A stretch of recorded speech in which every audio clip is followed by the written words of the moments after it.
Okay, so I know you're all thinking, what was that? You're never going to find out. All right, but as I was saying, who is on the back?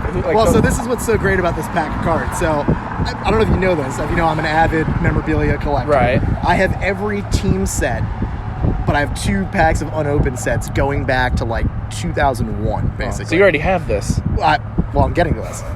In one of my many moves, I lost a bunch of the pre-sealed ones. So one of the years that I don't have sealed happens to be 2006. Wow. So this is, what are the odds of that?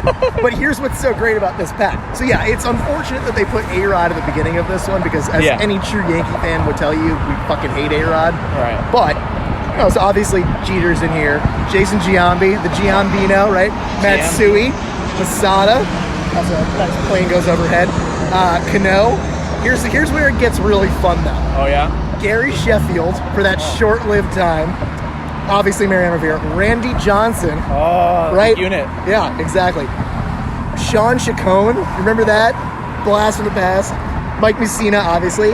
Chen-Ming Wang, who at the time was a really good pitcher until he couldn't grow a thumbnail anymore, and it ruined the rest of his career. Carl Pavano, the worst Yankee story for any prospect. And then, of course, Johnny Damon. Was Sean Chacon, was he traded midseason that year? Yes. But I remember because I know Hoffman from camp, like I guess most of the people I talk to on this show now. Yeah, since what, 2004? Yeah. So 2 years before these cards. Yeah. So 2006 we were in the same group, not in the same bunk, but like we were like in the same group. But I remember talking to him, and I remember I told you, or you found out somehow that the Yankees traded him. You were pissed because you were super excited about him. Well, they hyped him up for a good 2 years. And also, I don't know if you remember this, he was like one of the first players to do the full flat brim hat. And super cool. Right. He was really cool. But he also, he had a mean fastball. Everyone was hyping him up. It was like, at that time, it was like they were hyping on him, and they were about to do the Jose Contreras deal. Right? So the two of them were going to be like, hey, the future of Yankees pitching, plus Carl Pavano, who was supposed to be this amazing star that was a complete bust. So, yeah, the early 2000s Yankees, a lot of sad memories, a lot of fuck-ups, some weird playoff runs, but this is good. This matches. The irony, though, that was the year before he had his, amazing year, A-Rod. Yeah, that's right. I mean, the year before, what was that? His 07, 08 seasons were amazing. Then he went super downhill. And then in 09, he actually decided to play for real in the World Series, but I give him no credit for that. The only person I give credit for his World Series performance, and the person who should have gotten a ring, was Kate Hudson, because that's who he was dating at the time. And Kate Hudson, with Kurt Russell, was at every single playoff and World Series game, sitting right behind the dugout. So he felt like he had to perform for Kate Hudson. To this day, I still say they should have given his ring to her. Too bad what happened with him and J-Lo. They were cute. J-Rod? I don't think that was meant to be, though, right? He seemed like the super supportive partner, and... Yeah, but even if that's true, there's something about stars at that level that just don't make sense. That's why you should never be famous. Yeah, but better to be infamous, right? You might as well just... that's why if I ever do anything, as soon as this podcast takes off, I'm changing my name. To what? What would you change it to? Well, I can't say that now. Of course you can. You gotta tease it a little bit. Everyone will know. Would it be the same initials, just a different name? I have a pen name that I have planned for my novel if I ever actually go through with that. Okay. Where it's my two grandmother's maiden names put together. It just so happens that one of them has a maiden name that's a first name. Right, well, that works. Yeah, so it just, it's a good way, it's that. It's a helicopter, but...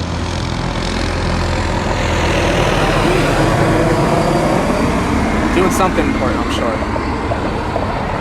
Yeah, that's pretty solid. All right, so pen name, two grandmother's maiden names, but that's different than what your alter ego name would be if you became famous and this blew up. Like Rodney Dangerfield, or what was Mitt Romney's pseudonym? I can't remember. All I ever remember is Anthony Weiner's Carlos Danger. He was the danger one. Yeah. Politicians don't do well when it comes to picking names. I mean, politicians just don't do well writ large. Take it from a guy who lives in D.C. and deals with them. I know, was it Trump whose fake name was John Barron? Maybe. I mean, which would make a lot of sense. That's his middle name and his kid's name. Yeah. That name might predate Barron. Like the kid Barron. Yeah, that was mostly in his Jeffrey Epstein days, obviously. What do you think his chances are for playing in the NBA? Barron? Yeah. You've seen him. Yeah, I mean, look, I always go to the same line. If Brian Scalabrine could play in the NBA at any point, everyone has a chance. I think I saw something like 1 in maybe like 6 people in the world who are over 7 foot have played in the NBA. Yeah. Well, but it also begs the question, like, he's clearly not actually related to Donald, right? I mean, everyone in his family's tall. But not that tall. I think Eric might be taller than Well, let's be honest. They all probably wear platform shoes too, and do the whole like sole inserts just for like the stature, status level aspect of it. You can't be the shortest person. That's exactly right. I happen to take pride in the fact that I'm about average height. Yeah. Well, I mean, you remember me growing up? I was always the shortest person. You had a spurt. That's right. Yeah. Versus our good friend, acquaintance Nikolai, who always was always tall and never grew into it. That's exactly right. Well, yeah, something like that. Great guy. We riff on Nikolai, but he's a good guy. He has his moments. Well intentioned. Yeah. I don't think he ever will listen to my podcast, so we can talk about him all we want. I think he'll listen because we'll tell him that he's mentioned on this. And what we should have done is wait to the absolute last minute to talk about him. That way he had to listen to the whole podcast and then get to the end. Oh, well, now he has to wait for the two-parter. Well, or what we do is the next episode is next year when you guys are all back for the wedding. We just do a group podcast and choose a different DC bridge and do it as a group. I'll need a better headphone splitter. I'll let you use the Yeti mic. We'll just pass the Yeti mic. I think that'll have to do. Yeah. We're going to be an odd sight. Yeah, but, anything else really wouldn't be our style, right? No, I'm all about roughing it. Yeah, exactly. As roughing it gets in DC. It's like you're at Shea Stadium. Yeah, I probably should have warned you about the planes. I didn't even think about that. Planes don't bother me. It's not about bother you. It's about bother the background noise. Yeah, that too, yeah. I mean, I still don't like flying, but I'll do it. When you say you don't like it, are you afraid of flying, or you just don't? I think I watched Lost at a formative age. Never seen it. It's been on my list ever since quarantine started, because I'm like, all right, how do I add a bunch of shows that had really a lot of seasons to take up the time? Right. And everyone's like, oh, you should watch Lost. And I never watched it when it came out, because I was like, I don't get it. But I know the ending, too. Like, the ending's been ruined because I already know what happens. But I feel like it's a much different show to binge than it was to watch live. Well, right, and spoiler alert for all the people who haven't seen it yet, like I know that's like the whole purgatory thing, all that. It's a good ending, right? But the fact that they have to go that many seasons, if you were watching it live, I don't know, it's sort of like for me with The Sopranos, right? Like, I wasn't disappointed by the end of The Sopranos, but a lot of people were. They're like, oh man, I spent all this time watching this show only for it to cut to black. Yeah. Right? Imagine if you're the Lost watcher who at the end of that show is like, well, the thing about Lost is every episode cuts to black. Right, exactly. Yeah, but also, people were speculating that it was, I mean, there's still debate about what the actual ending means. That also is the thing, but people speculated like day one that they actually aren't alive. That it's just. Yeah, I mean, it makes sense. Like, from a plot twist for a show, if you're on that many seasons, you need an ending. Well, you might as well go with one that a lot of people have the theory on. So a bunch of people would say, "See, I was right." Yeah, and make people feel good about themselves. I mean, you watched The Sopranos, right? No, you have not watched The Sopranos. You had a full quarantine, and you didn't watch The Sopranos. That's on HBO. Yeah, I only had HBO for like 2 months of quarantine. We're gonna get it back though. My sister said that once not the other show that's not Billions. The other Succession? Yeah. Oh, that's a hell of a show. If you don't watch that, you should get on that too. My dad was on it. Really? Yeah, he's retired now, so he does like work as an extras. extra. Oh, that's great. So he was in maybe an episode 2 of that. I think he was in an episode of Billions, and then he was in a few episodes. He was in an episode of New Amsterdam. Okay. It's one of those. That's the doctor one, right? Yeah. Yeah, where he's changing the rules. All right. Well, I'm putting Sopranos in the highest list for you, and like obviously you know how it ends because everyone knows how The Sopranos ends. But everybody's got their own theory, and now that the new Sopranos movie's coming out, it's like young Sopranos. Yeah, but it's James Gandolfini's son plays him in this movie, so like it just makes so much sense. So you have to get on watching it now. Yeah. But yeah, definitely when I get, there's still, a lot of stuff on HBO Yeah, I need to. have you watched The Wire? No. Okay, so yeah, you really got to get on this. The only HBO show well, Game of Thrones, of course. And then I watch. You ever watch not Babylon 5, Avenue 5? Oh, or with something? what's his name? The guy Hugh who's in the Laurie. house. Yeah, that was great. I love that. That yeah, was it was fun. so fun. My biggest, obviously, being in DC, Veep, because everyone's like, oh, what's DC mostly like? Is it West Wing or is it House of Cards? It's not. It's Veep, right? Yeah. Every part of Veep is identical to how people in the political ecosystem. Well, that's your life. That's like 100%. Like everyone says, I'm Dan Egan, which I don't want to say is true. I'm not going to confirm or deny that. But like everyone knows a Jonah, right? Everyone knows a Jonah. I only watched a couple episodes. That is a show. Like, I love Julia Louis-Dreyfus. Well, obviously, the Seinfeld connection runs very strong. Yeah, you got to get on that for sure. That's definitely like.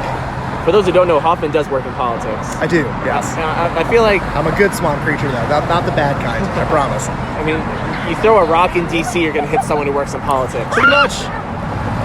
Oh, that was someone trying to roller skate poorly.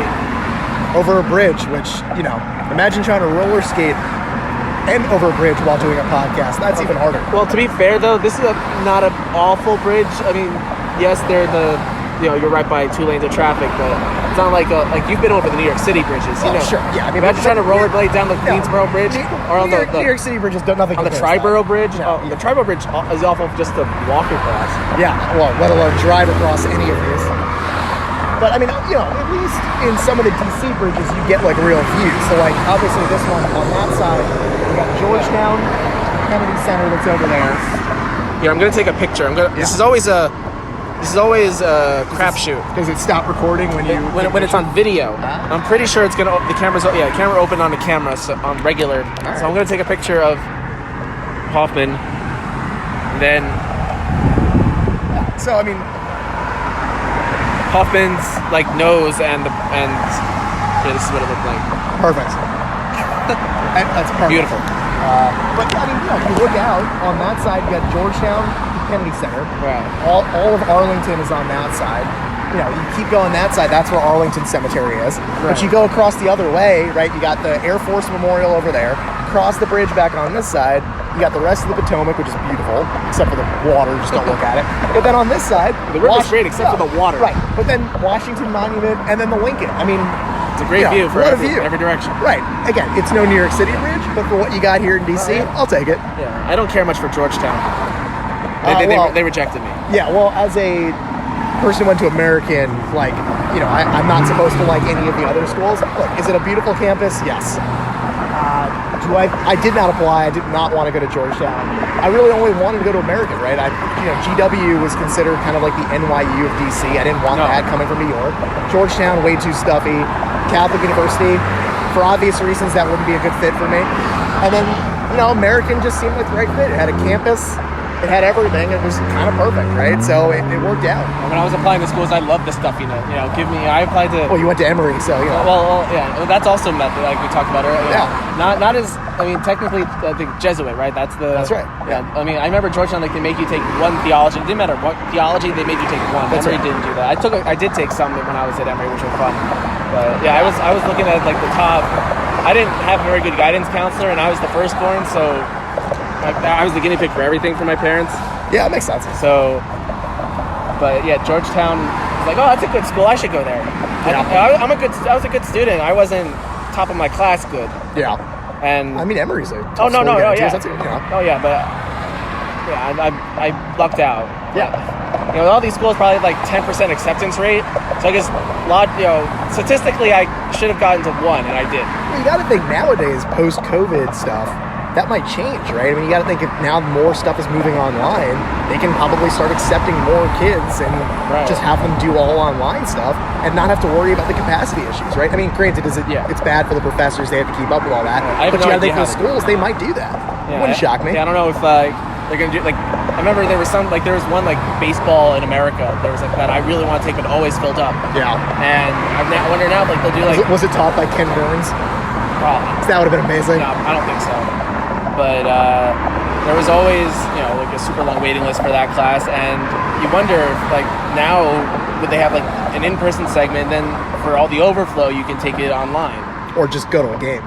and like Yeah. they teach at the actual baseball stadium. That would be pretty cool. That would. I mean, I did some classes where they did a lot of I did a dog and society class, which Yeah. was just all about pit bulls essentially. We did a couple field trips to the local animal shelter. Yeah, I always joke about college is that I got a BS and BS with a minor in drinking, and that's how I learned how to do politics. But really, honestly, the best, like, I couldn't tell you a single professor that I had or a single class that I took. But I can tell you that going there helped me get the internships, which helped me get a job. Right. And DC runs on all that stuff. That like I was able to get a job before I graduated, which ended up working out, right?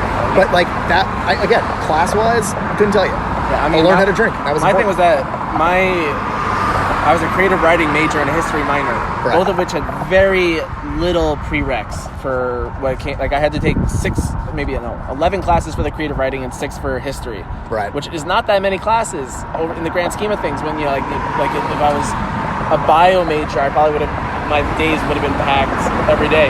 But here I had the freedom. I could take any class I want essentially. I took all classes in all fields. Even when I was taking English classes, I took them with totally different people because I wanted the different perspective, which did really work out when I needed letters of recommendation for things because no one Right. remembered me. Would you ever go back to school, like do the master's thing? I thought about it.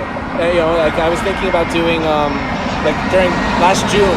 Like I was even starting to make a spreadsheet of like I was thinking of doing a complete 180 and going into urban policy, urban planning. Sure, yeah. Because pedestrian access, green buildings, all that's like I was waves of the passionate future. Yeah. it seems like I don't know if I'm ready for a change right now or if I am. If that's just going to school again is the right way to do it. I mean, Yeah. New York has some good courses. Yeah, well, not to mention, again, so much of the master stuff is online now too. Yeah, that you can kind of work full time and still do the master stuff online.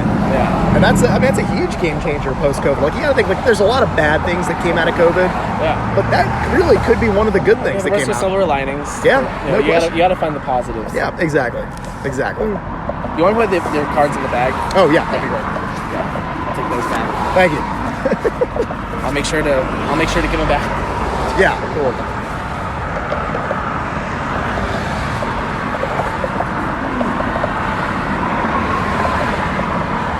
Going great. Well, you've had it tough past couple of days. Past couple life. Yeah. It's been in one adventure. 2021, man. Yeah, it's just 2020 plus One. X months. Yeah, and then people are joking where it's like 2022 is like 2022. Right, exactly. Although I have to hope for the best, obviously, and Yeah. hoping that next year's better after pushing a wedding back Yeah, twice. do you think you'd push it back again? Yeah, at this point, we've pretty much wedded ourselves, no pun intended, to the fact that, like, no matter what, we're having our wedding next year, right? If it means Right. less people can come, or Probably we have to do better. or we have to do testing before everyone gets there. I mean, we are mandating everybody that comes has to be vaccinated, right? Right. And we may also do the testing, rapid test at the door, kind of thing, if we have to, right? But in our minds, we've waited 2 years, and we've taken all this time to really, plan out the wedding, and we became glorified wedding planners overnight. Which I got to tell you, like, in my next life, I'm coming back as that because it really is a racket, and I understand why they make so much money doing what they do. If I ever get married, you're the first person I'll go. Oh yeah, I mean at this point I feel like we're experts, right? So like at this point we've planned it out so much that to not have it would be ridiculous. Yeah, I mean, you could always just elope. There's still time. Well, so I mean here's our issue with this. So I mean honestly, I think if you ask Lena after 2 stressful years of dealing with this, she probably would be totally okay with that. However, I want to point out some very key things here. So Lena is from Kentucky, so she is Southerner, right? Yeah. Her mother, also obviously a Right. Southerner from Kentucky, right? This is her only daughter, her only child from that marriage, because her brothers are from a previous marriage. They eloped, so the parents went to Hawaii and they didn't have a wedding. So this is really the wedding that her mother never had. Right. So for us to elope would be just, like earth-shattering in ways that I couldn't even Where's their describe. sense of tradition, though? Hey, look, you want to think tradition, right? So this is obviously, it's not going to be a very religious wedding, right? We're probably going to have an elected of some sort marry us. But the quote-unquote religious aspects of it are doing 3 Jewish things, right? There's a huppah because, let's be honest, it looks great. Yeah. A lot of flowers. Lena Do it for love the gram. Exactly. I'm going to step on the glass because, tradition. Yeah, I mean, you got to do that. Right, and it's good luck, right? It looks cool. That's right. And then the last thing is we're gonna do the hora and how many whatever, do the chairs, and I'm gonna entrust my life to my groomsmen to lift me up, which but it's gonna be awkward because the height range of the various different groomsmen is really off. So Her brother's tall. her brothers are tall. So you got those two. You got Nikolai. I've got two other groomsmen, Eric Stowe and Aaron Carr, who also are fairly tall. So maybe like Rob, JT, and I could just kind of like take a step back. Well, I was gonna say, or you all are just on Lena's chair, basically. Or yeah, well, right. You mean the bridesmaids can't do that? Oh yeah, it's gonna be a little tough, but I mean, I haven't seen the wedding dress yet. I'm not allowed to, but Yeah, of course. given that this is as close to a royal wedding as it gets, with 11 bridesmaids and 11 groomsmen, all that stuff, married to the Willard, I have to assume it's gonna be a rather large dress, so it's gonna be a lot of work. Are you gonna save a slice of the cake for 30 years? I am not on cake duty. I asked for one thing for the cake, and that one request has been honored, which is part of the type of cake, because it's going to be two different types. She picked a flavor, and I picked a flavor. Okay. I'm going to tell you which two flavors they are, and you're going to Okay. tell me who wanted which. Okay. One was chocolate champagne, and one was funfetti. This shouldn't be that difficult if you know me as well as you know me. You're obviously a funfetti man. That's exactly right. That's exactly right. Anytime everyone talks about cake, I just go back to my bar mitzvah cake. When I was when I was on the bar mitzvah circuit, I would always eat so much during the cocktail hour that by the time dinner came around, I was not hungry at all. Like, I never ate the cakes at bar mitzvahs until I went to my own bar mitzvah, when I was just busy like talking and schmoozing and dancing Right, and all 'cause you that. had no time to actually eat. Right, and then when it actually came to dinner time, I was like, oh, I can actually eat the cake. And it was the most delicious cake I ever had. It was cannoli cream Wow, that's solid. from it's called a home style bakery. It's in Peekskill. They actually opened up a location in Cold Spring. Okay. But they would do cakes for the Yankees. Oh, very cool. So like you go into their bakery and they have pictures of the Yankees. And that cakes. wasn't enough to convert you to a Yankee fan. Unbelievable. Even yeah. cake can't do it. I converted from being a Yankee. I know, which makes no sense to me. Like, why would you go to the losing side? My reasoning was the wins felt better for the Mets and the losses hurt more for the Yankees. True. I mean, I don't know if I'm feeling good about. I don't even, the Mets won today. I don't even know how I feel about that. I'm pretty sure the Yankees lost. They were being no hit, and then they were losing in the ninth inning. So And then they made it a close one at the end. But. yeah, the way I've kind of thought about this with my teams is, right, like on paper, as a New York sports fan first, right, I have only one winning team, right? I've been a Yankees fan that I've been able to dine out on that for basically my whole life. But I'm a Jets, Knicks, and Rangers fan. So I've suffered plenty in spite of that. And by the way, that doesn't make any sense, right? Right. There are very few Yankee Jets fans. That's not a thing, Yeah, right? it's usually Yankee Giants, Giants. Jets, Mets. Yeah. Right, but my dad was a Jets fan. He was a Rangers fan. He was a Knicks fan. Well, so I became that too. Right, yeah. Right, so I've been dining out on the Yankees side of this. I came to DC, coming up on almost 10 years now.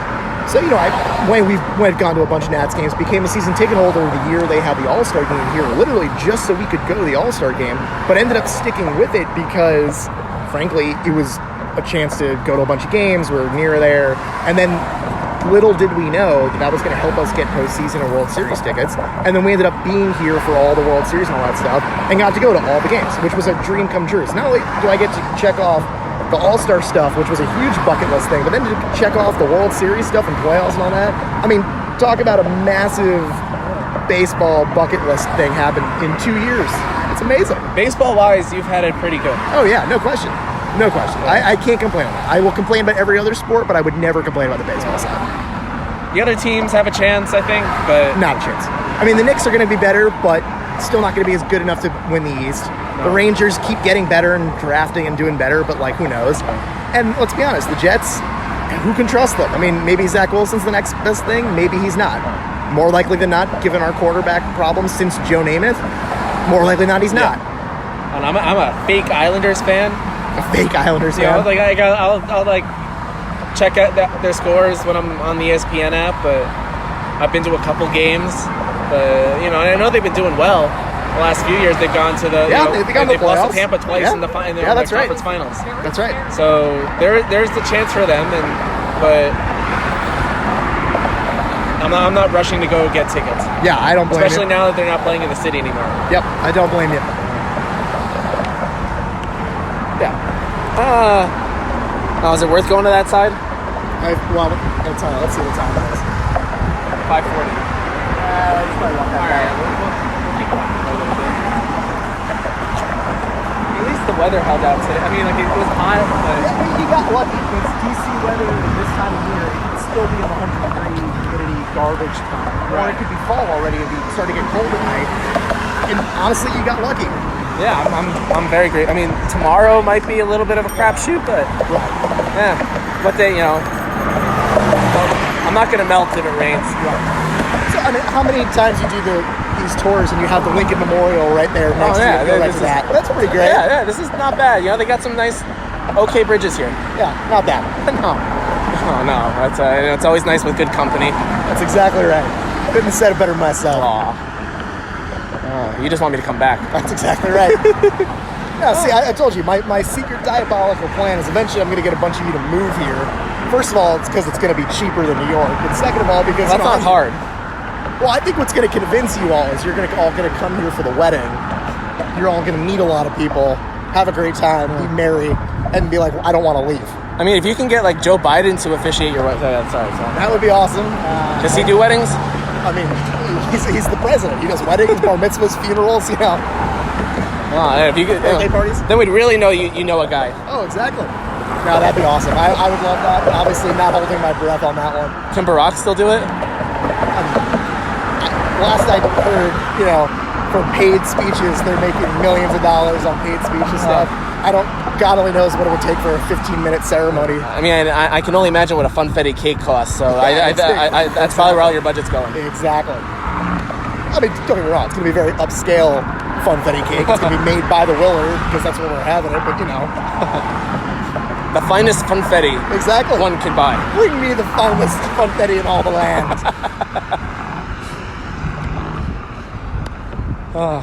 Yeah, very solid. But, yeah, I'm looking forward to it. Yeah, it'll be fun. You know, well worth the wait. Yeah.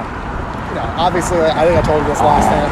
Thinking about doing the bachelor party thing in May before. Right. So it'll be a good chance for all the groomsmen to get to know each other, given just how many there are. You'll just have to tell me when I take off, and I'll take off. That's the plan. And a few days after that. Yep, exactly. Gotta recover. Exactly. Yeah. Maybe a long weekend kind of thing, so that you all can have that 2-day hangover problem. As long as we don't replicate the hangover, I think we'll be fine. Yeah. I think I, more than anyone, don't want that to happen. I don't want to get I would not be in a good situation. I don't want to get a call from Lena. You know, she's like, okay, where is Alex? Not to mention, I think out of that group of folks, I think I trust most of you very less to find me in a situation like that versus the hangover. I was great at hide and seek growing up. Yeah, but your sense of direction is not great. Hey, Nikolai's hand-eye coordination, not great. Rob and JT, you know, it's 50-50. I mean, maybe if we were on water. Right. They lost you out in well, we know you'd never go there, so that's obviously you'd never. That'd be the last place we look. There you go. I mean, if we just make the roofies flories connection much earlier than they do in the movie. That would be absolutely terrible. Why do they call them roofies when you always end up on the floor? You should call them flories. That movie, it's been too long since I've watched it. Yeah, but I mean, maybe you feel differently about this. I also feel like it was one of those movies where, like, when it came out, or like certainly post it coming out, that you'd seen it so many times that you just didn't, like, you couldn't see it again because you knew it all by heart. So like, you're like, I can't do this anymore. Yeah, there's no point. Especially like when they came out with, like, you know, what, 2 and 3, and like everybody's like, oh, this will be just as good. And they were okay, right? But the whole it wasn't. They didn't replicate them. There are very few movie franchises out there where the other movies are just as good as the original. It did launch the career of Zach Galifianakis, and I think we can all be thankful for that. He's True. He is funny. He makes any movie show that he's in. Yeah, I mean, Between Two Ferns too, also a classic. Yeah, did you see the movie for it? I did. It was okay. It was okay. But, like, you know, he obviously was the best part. Well, right. All right, I think we've left the bridge, and I think we've come to the end of the bridge. Yes. So it's time to end this wonderful talk. As always, it's great to have you listen, and Hoffman, it was great to have you on. I'm sure glad to be part of it. I'm sure we'll see you again sometime on the cast. That's what I call a podcast for short, a cast. Yeah, I got it. That's good. Oh, I'm a natural. All right. walking here. Good day, good night, goodbye.